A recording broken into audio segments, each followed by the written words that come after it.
Morning to all of you students. आइए आज हम लोग अध्याय 9 का अगला टॉपिक पे बात करते हैं।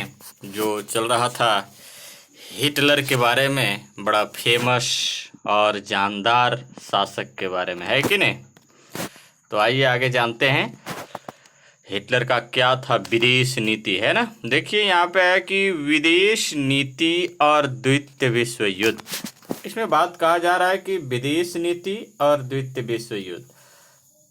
तो अब विदेश नीति कहा जाए, ये दूसरे देशों के प्रति क्या नीति था, है ना, विदेश नीति। और द्वितीय विश्व युद्ध यानी दूसरा विश्व युद्ध का जो है शुरुआत होगा, है ना। तो आइए देखते हैं, इसमें लड़ाते हैं लोगों को, ठीक है, क्या क्या करते हैं। तो आइए जानते हैं 1933 की, कब 1933 की शुरुआत में हिटलर ने शांतिपूर्ण नीति अपनाने का आश्वासन दिया था। कहाँ, यानी जर्मनी में उन्होंने 1933 के समय पूरे लोगों को शांतिपूर्ण नीति अपनाने का आश्वासन तो दिया, तथा उसका मुख्य लक्ष्य वर्साई संधि की अपमानजनक शर्तों को खत्म करना और जर्मनी के लिए समानता की स्थिति प्राप्त करना था। आपने प्रथम विश्व युद्ध में जब पढ़ा कि वर्साई संधि हुआ 1919 में, है ना, तो 1919 में जब वर्साई संधि हुआ, वहां पे ये जान लीजिए कि जर्मनी मानने को तैयार ही नहीं था कि ये संधि हमारे साथ हो, लेकिन फ्रांस, ब्रिटेन और अमेरिका के दबाव में आकर के जबरदस्ती में इसे मनवाया गया और ये वर्साई संधि, इसके ऊपर मतलब कर्ज लाद दिए गए, हार गया था। प्लस तो प्रथम विश्व युद्ध में जर्मनी हार गया, है ना। विजेता देश तो आपका फ्रांस, ब्रिटेन और ये अमेरिका हुए, है ना। ये हार गया, लेकिन फिर भी इसके ऊपर अब जितने भी हानि हुआ, उस समय नुकसान हुआ, उसका भरपाई किसको करवा रहे थे? जर्मनी को। और उसका बदला लेना कौन चाह रहा था? हिटलर। देखो क्या करता है, बदला ले पाता है या नहीं, है ना। वह चाहता था कि किसी भी तरीके से जर्मनी 1919 में खोए क्षेत्रों को वापस मिला ले। यानी 1919 में जैसे वर्साई संधि हुआ था, उसमें कोई कुछ क्षेत्रों को बांटा भी गया था, तो जितना खोया था, है ना, उसे वो वापस मिलाना चाहता था। 1933 में हिटलर की जर्मनी ने पुनः शस्त्रीकरण की नीति अपनाई। उसे निशस्त्रीकरण कर दिया गया था, लेकिन ये पुनः शस्त्रीकरण की नीति अपनाई और धीरे धीरे हवाई जहाज़ों, टैंकों व पनडुब्बियों से लैस सशक्त सेना का निर्माण किया। जितने भी ये हवाई जहाज, टैंक, पनडुब्बी से लैस पड़े हुए थे, उन्हें सशक्त सेना का निर्माण किया।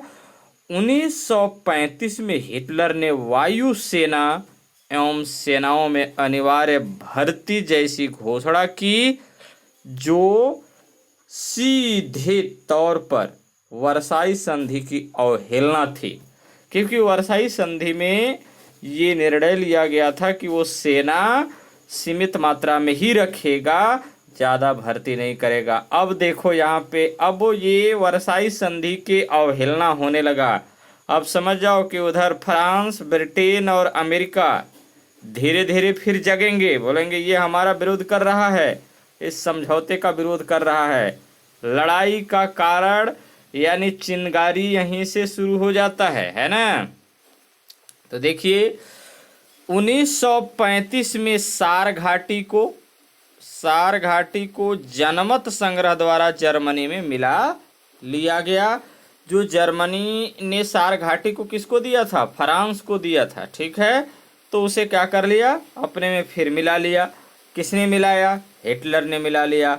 मार्च 1936 में अगर हम बात करें तो जर्मन सैनिकों ने राइनलैंड पर पुनः अधिकार कर लिया। जो राइनलैंड जो क्षेत्र था, उस पर भी जर्मनी ने पुनः अधिकार कर लिया। और 1936 में ही हिटलर ने इटली के फांसीवादी शासक, इटली का कौन शासक, आप इसे पहले पढ़े, फांसीवादी शासक मुसोलिनी, कौन, मुसोलिनी और जापान के साथ सोवियत रूस विरोधी समझौता किया। सोवियत रूस यानी रूस के विरोधी क्या किया, समझौता किया। यानी हिटलर ने इटली के फांसीवादी शासक मुसोलिनी और जापान के साथ सोवियत रूस विरोधी समझौता किया। उसी वर्ष उसने अपनी सेना को स्पेन के फांसीवादी सैनिक तानाशाह की मदद में भेज दिया और अपने नए हथियारों व सैन्य व्यवस्था का परीक्षण किया। इसी बीच हिटलर ने भांप लिया कि ब्रिटेन और फ्रांस जर्मनी से अभी युद्ध नहीं करना चाहते थे और अपने और रूस के बीच हिटलर को खड़ा करना चाहते थे। ब्रिटेन की इस नीति को हिटलर तुष्टीकरण नीति कहते थे। कौन सा नीति कहते थे, तुष्टीकरण नीति कहते थे कि आप जो है ये जो नीति बता रहे हैं कि नहीं अब हम हिटलर बोल रहा है कि मैं अब रूस के साथ लड़ूं, ये आप लोगों के साथ नहीं है ना, ये ऐसा चाह रहे थे ब्रिटेन वाले लोग हिटलर को, और इस नीति को उन्होंने कहा तुष्टीकरण नीति। इसका फायदा उठाते हुए हिटलर ने 1939 में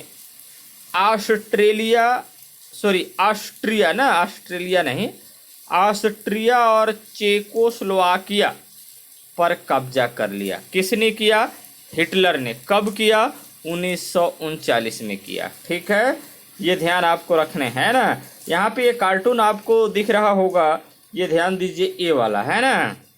अब ये देखिए क्या लिखा हुआ है इसमें, थोड़ा सा ध्यान दो।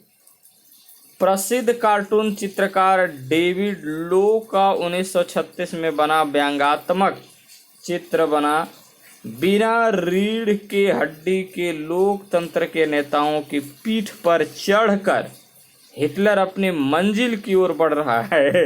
देख रहे हो कैसे हिटलर जा रहा है। ये देखो, ये हिटलर है। कौन है हिटलर, ये हिटलर, और बाकी लोग ये सब ऐसे उनके पीठ पर चल रहा है। हिटलर इतना जबरदस्त शासक है कि नहीं। आगे आइए, देखिए 1939 के अंत में, कब, 1939 के अंत में उसने सोवियत रूस के साथ अनाक्रमण समझौता कर लिया कि मैं आपसे नहीं लड़ूंगा। किसने, हिटलर ने। ठीक है, जिसके तहत दोनों देश एक दूसरे पर आक्रमण न करने पर सहमत हुए। सितंबर 1939 में जर्मनी ने पोलैंड पर आक्रमण कर दिया। कहाँ आक्रमण कर दिया, पोलैंड पर। ध्यान रखना, ये कहाँ किया है, यही द्वितीय विश्व युद्ध का कारण अब बन गया, समझ लो। ये देखो, एकदम बिल्कुल हाईलाइट करके रखना कि सितंबर 1939 में जर्मनी ने पोलैंड पर आक्रमण करके उससे अपने कब्जे में कर लिया, है ना। पोलैंड को अब किसके कब्जे में कर लिया, अपने कब्जे में कर लिया। पोलैंड के साथ जो अमानवीय व्यवहार हुआ, अमानवीय व्यवहार कौन किया, हिटलर ने किया, उससे विश्व स्तब्ध रह गया, है ना। पोलैंड के समर्पण के बाद वहाँ के अधिकांश यहूदी, बुद्धिजीवी, अभिजात्य वर्ग के लोग, शिक्षक आदि को चून चून कर मार डाला गया। सोचो, हिटलर ने सबको चून चून कर क्या कर दिया, मार दिया, ताकि पोलैंड को कोई नेतृत्व न दे। ये इनका ऐसा सोच था। फिर किसानों को उनके गांव से निकालकर शिविरों में रखा गया, जहां उन्हें दासों की तरह बेच दिया गया। किनको, किसानों को, है ना।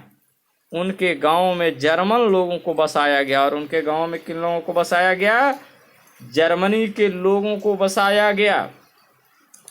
हिटलर ने यह कहा कि जर्मन लोगों को सांस लेने व पनपने के लिए जगह की जरूरत है, इसीलिए तो मैंने पोलैंड को साफ किया है, ताकि जर्मनी वाले लोग जाकर के वहां सांस लेंगे, पानी पिएंगे, है कि नहीं, गुड़ खा के पानी पिएंगे।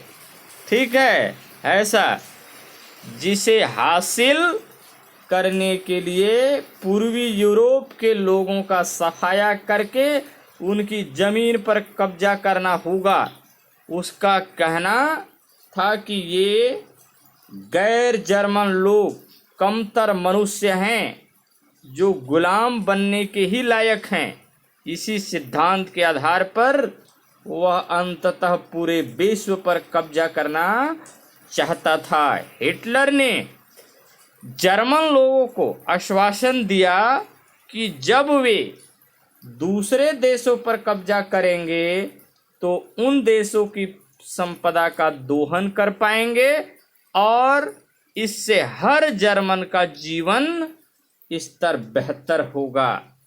जर्मन सैनिकों को यह बताया गया कि दूसरे देश के लोग कमतर मनुष्य हैं जो जर्मन नस्ल के आगे टिक नहीं पाएंगे और जल्दी ही हार जाएंगे। ये किनका विचार है ऐसा? हिटलर साहब का, है ना। पोलैंड के समर्थक में ब्रिटेन एवं फ्रांस ने 1939 में जर्मनी के विरुद्ध युद्ध की घोषणा कर दी। इसी कदम ने विश्व युद्ध का स्वरूप लिया। देख रहे हो, पोलैंड के समर्थन में ब्रिटेन एवं फ्रांस ने 1939 में जर्मनी के विरुद्ध युद्ध की घोषणा कर दी। दूसरा विश्व युद्ध चालू होने वाला है, ध्यान देना, धैर्य रखो, तुरंत अभी होने वाला है। इसी कदम ने विश्व युद्ध का स्वरूप ले लिया। जर्मनी ने तेज युद्ध की रणनीति अपनाकर उत्तरी यूरोप और फ्रांस पर 1940 के मध्य तक कब्जा कर लिया। लो, फ्रांस पर 1940 के मध्य तक कब्जा कर लिया और जर्मनी यानी जर्मन सेनाओं ने उत्तरी अफ्रीका में प्रवेश करके ब्रिटेन के जो उपनिवेश थे, है ना, ब्रिटेन के उपनिवेशों पर क्या कर दिया? हमला किया, लड़ाई हो गया, युद्ध चालू, है ना। इसी बीच इटली और जापान भी जर्मनी के समर्थन में युद्ध में कूद गए। तीनों मिलकर धुरी राष्ट्र कहलाए। ध्यान रखना, पूछा जाता है परीक्षा में कि धुरी राष्ट्र किसे कहते हैं। धुरी राष्ट्र के अंदर कौन कौन से देश थे? देखो, कौन? जापान, धुरी राष्ट्र में जर्मनी और इटली, ये तीनों देश धुरी राष्ट्र कहलाए।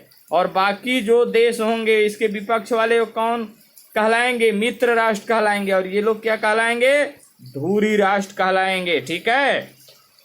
1941 में जापान ने संयुक्त राज्य अमेरिका पर हमला बोला। यानी 1941 में जापान ने संयुक्त राज्य अमेरिका पर हमला बोला और जर्मनी ने रूस पर। और जर्मनी ने किस पर हमला बोल दिया? रूस पर। इन दोनों देशों का युद्ध में प्रवेश निर्णायक रहा। अब ब्रिटेन, सोवियत रूस और संयुक्त राज्य अमेरिका मिलकर जर्मनी, इटली और जापान से लड़ने लगे। जर्मनी, इटली और जापान से लड़ने लगे। कौन कौन? फ्रांस, ब्रिटेन, अमेरिका और रूस। ठीक है। ब्रिटेन, सोवियत संघ रूस, संयुक्त राज्य अमेरिका, फ्रांस और अन्य जर्मन विरोधी देश मिलकर संयुक्त राष्ट्र या मित्र राष्ट्र कहलाए और आगे जाकर उन्होंने संयुक्त राष्ट्र संघ की स्थापना की, जिसका पहला मुख्य उद्देश्य धुरी राष्ट्रों को हराना था। धुरी राष्ट्र मतलब समझ गए ना, किसको हराना है? जर्मनी, जापान और इटली को हराना है। मित्र राष्ट्र अब किसको हराने की बात कह रहे हैं? धुरी राष्ट्र को, ठीक है। प्रारंभ में सोवियत रूस जर्मनी के हमले के लिए तैयार नहीं था। प्रारंभ में सोवियत रूस जर्मनी के हमले के लिए तैयार नहीं था और उसे लगातार पीछे हटना पड़ा, लेकिन 1942-43 में स्टालिनग्राद नामक शहर में हिटलर की विश्व विजयी सेना ने पहली बार हार का मुंह देखा। ध्यान रखना, कहाँ? स्टालिनग्राद में नामक एक शहर है और हिटलर की सेना जो है, विश्व विजयी सेना ने पहली बार हार का मुंह देखा। उसके बाद सोवियत सेनाएं आगे बढ़ती गई और 1945 में जर्मन राजधानी बर्लिन को कब्जा में ले लिया। कौन? रूस ने ले लिया, है ना। इससे पहले हिटलर ने आत्महत्या कर ली, अर्थात जाकर के वो मर गया, है ना। 1942 से ही दूसरी ओर अमेरिका और ब्रिटेन मिलकर फ्रांस को आजाद करने में लग गए थे और वे भी धीरे धीरे बर्लिन की ओर बढ़े। इस बीच इटली की भी हार हुई और मुसोलिनी ने आत्महत्या कर ली। सोचो, ये बड़े दिग्गज नेता हिटलर और मुसोलिनी ने, तानाशाह शासक ने, राष्ट्रवादी शासक ने आत्महत्या कर ली, है ना। बर्लिन पर जीत के बाद अमेरिका ने अगस्त 1945 में बचे हुए धुरी देश जापान को मजबूर करने के लिए उसके 2 शहर हिरोशिमा और नागासाकी पर एटम बम गिराया और उसके तुरंत बाद जापान ने आत्मसमर्पण कर दिया। बोला, भैया अब मैं कभी नहीं लड़ूंगा ये युद्ध। कहे, क्यों नहीं लड़ोगे? आपने तो ऐसा कर डाला कि पूरा भी हमारा जो है अपंग हो गए, सेना से लेके सारा लोग यहाँ के, तब हम युद्ध कहाँ करने लायक हो गए। हम तो एक जो है भिखारी टाइप के हो गए, है ना। लेकिन वैसा नहीं है, आज भिखारी नहीं है जापान। जापान एशिया का सबसे बड़ा देश है, अमीर देश है, विकसित देश है कहा जाए, धन वन के मामले में, है ना, टेक्नोलॉजी के मामले में सबसे बड़ा देश। इसके साथ ही द्वितीय विश्व युद्ध का क्या हो गया? अंत हो गया, ठीक है। अब आत्मसमर्पण कर दिया जापान। इटली के मुसोलिनी आत्महत्या कर लिया, जर्मनी का जो है हिटलर आत्महत्या कर लिया, तो बचा कौन था? जापान बचा था। अब जापान कितना जो है लड़ाई करता, जापान पर गिरा दिया, नागासाकी और हिरोशिमा पर अमेरिका ने बम। अब जाओ भैया जापान, तुम भी शांत रहो। उसके बाद तो ये लड़ाई खत्म, है कि नहीं। ये मानव ने अब तक इतना भयावह, विनाशकारी और क्रूर युद्ध नहीं देखा था। एक और हिटलर और जापानी सेनाओं ने अमानवीयता और क्रूरता की मिसालें स्थापित की, तो दूसरी ओर निहत्थे नागरिकों पर गिराए गए एटम बम के प्रभाव ने विश्व मानस को हिला दिया। इस युद्ध में 225 लाख सैनिक मारे गए। 225 लाख सैनिक मारे गए, बहुत बड़ा संख्या होता है, ठीक है। और लगभग उससे 2 गुने यानी लगभग 500 लाख सामान्य नागरिक मारे गए, है ना। इसमें होलोकास्ट में मारे गए 60 लाख। कितने? 60 लाख। तो 60 लाख होलोकास्ट में मारे गए। ये नीचे होगा अभी आपका, ठीक है, हाँ, मारे गए यहूदी। अब देखिए यहाँ पे क्या है, यहूदी और हिरोशिमा और नागासाकी में मरे 2.5 यानी 2,50,000 लोग भी शामिल हैं। सर्वाधिक मानवीय क्षति सोवियत रूस को हुई थी। कहा जाता है कि वहाँ 200 से 400 लाख लोग मारे गए, जो कि वहाँ की जनसंख्या का लगभग 20% थी। सबसे ज़्यादा रूस के लोग मारे गए, है ना। इतिहास में पहली बार ऐसा हुआ कि किसी युद्ध में सामान्य नागरिक सैनिक की तुलना में अधिक मरे, है ना। पहली बार ऐसा युद्ध हुआ जिसमें प्रत्येक नागरिक, स्त्री और पुरुष युद्ध में शामिल हुए। यही एक ऐसा युद्ध था जिसमें महिलाएं और पुरुष दोनों शामिल हुए थे। पूछा जा सकता है कि कौन सा ये प्रथम विश्व युद्ध या द्वितीय विश्व युद्ध में स्त्री और महिला दोनों शामिल हुए थे, तो आप बताइए द्वितीय विश्व युद्ध में, है ना। ऐसा युद्ध जिसके लिए पूरी अर्थव्यवस्था को युद्ध के लिए पुनर्गठित करना पड़ा ताकि असीम मात्रा में हथियार तैयार हो। यह एक तरह से 19वीं सदी के महत्वपूर्ण परिवर्तनों का परिणाम था, जैसे राष्ट्र राज्यों की स्थापना जो दूसरे राष्ट्रों को अपना जाने दुश्मन समझने लगे, औद्योगिकरण जिससे इस मात्रा में युद्ध सामग्री का उत्पादन संभव बना और श्रमिकों को कई वर्षों तक युद्ध लड़ने के लिए भेजा जा सका। लोकतंत्र जिसमें लोगों की भावनाओं को भड़काकर उन्हें उन्मादपूर्ण युद्ध में झोंका जा सका।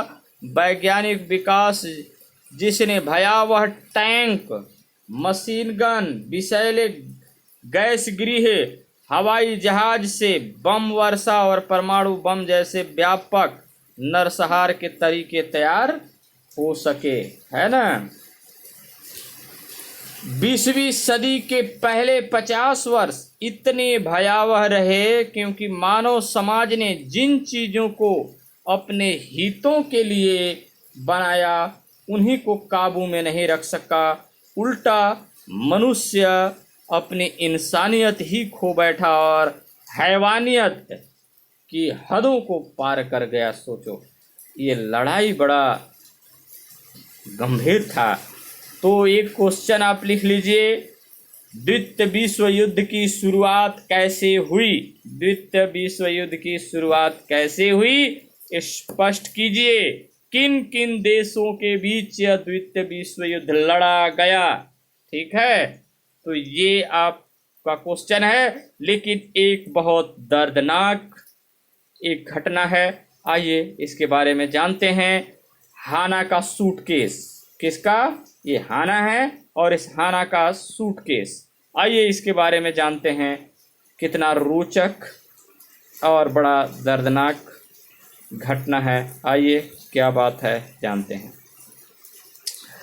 हाना का सूटकेस के बारे में जानते हैं। जापान में एक होलोकास्ट संग्रहालय बनाया गया ताकि वहाँ के लोगों को इसके बारे में पता हो। जापान में होलोकास्ट संग्रहालय बनाया गया ताकि वहाँ के लोगों को इसके बारे में पता हो।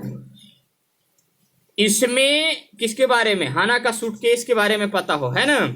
इसमें प्रदर्शित करने के लिए ऑश्विट्ज यातना शिविर से कुछ सामग्री आई थी, जिसमें से एक सूटकेस सबको आकर्षित कर रही थी, है ना। यह उन सूटकेसों में से था जिनमें विषैले गैस कमरों में मारे गए लोगों के सामान थे, है ना। जो लोग कमरे में बंद करके मारे गए थे ना, विषैले गैस छोड़ करके, उन लोगों का सामान थे।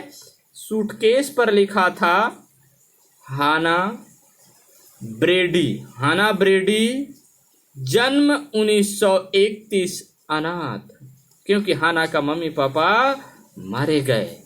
यानी इस अनाथ बच्ची को उसके 13वें साल में मारा गया था। इस पर जापानी बच्चों के बहुत सारे सवाल थे। वह कौन थी? कहाँ की रहने वाली थी? वह क्यों अनाथ हुई? उसे क्यों मारा गया? यदि मारा गया आदि इस प्रकार के बहुत सारे सवाल किए जापान वाले लोग। पर संग्रहालय की निदेशक, जो डायरेक्टर था, निदेशक यानी निदेशिका के पास उनके उत्तर नहीं थे। तो उन्होंने हाना के बारे में पता करने की कोशिश की। कई वर्षों के बाद आखिर में पता चला कि हाना का एक बड़ा भाई कनाडा देश में जीवित है ना। उसने एक पत्र में हाना की कहानी बताई। हाना का परिवार चेक रिपब्लिक के नोवे मेस्टो शहर में रहता था। वे यहूदी थे। और यहूदी के विरोध कौन था? हिटलर। पूरे यहूदियों को तो साफाया कर दिया था। यहूदी थे। जब 1939 में नाजियों का कब्जा हुआ तो यहूदियों पर मुसीबतों का पहाड़ टूट पड़ा। नाजियों ने यहूदियों पर स्कूल, सिनेमा, पार्क आदि में जाने पर रोक लगा दी। घर से बाहर निकलते समय यहूदियों को एक पहचान निशान पहनाना पड़ता था। धीरे धीरे उन्हें नाजी यातना शिविरों में ले जाने लगे। एक दिन हाना की मां को ले जाया गया और दूसरे दिन पिता को। तब हाना 11 साल की नहीं हुई थी, है ना।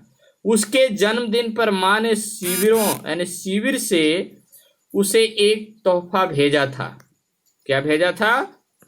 तोहफा भेजा था, जो उनसे मिली आखिरी खबर थी। भाई और बहन अब अकेले थे। 14 मई 1942 को उन दिनों को एक यातना शिविर भेजा गया, जहां वे 2 साल रहे। और 23 अक्टूबर 1944 को हाना को ऑस्वेट्स भेज दिया गया, जहां उसे गैस से मार दिया गया। भाई गुलामी कर रहा था। इस बीच नाजियों का राज खत्म हुआ। उसे अपने बुआ के माध्यम से पता चला कि उसके माता पिता और बहन मार दिए गए हैं। भाई ने लिखा, मेरी दुनिया उसी पल खत्म हो गई। मैं आज भी हाना के नन्हे हाथों को महसूस करता हूँ। मैं उसे बचा नहीं सका। मुझे इस बात का बहुत बड़ा दुख है। ये देखो कितना घटना एकदम बिल्कुल दर्दनाक है। एक भाई ने अपने बहन के बारे में लिखता है। ठीक है, तो चलिए, आपको क्वेश्चन भी मिल गया है। उसके बाद एक क्वेश्चन और दे दिया जाए।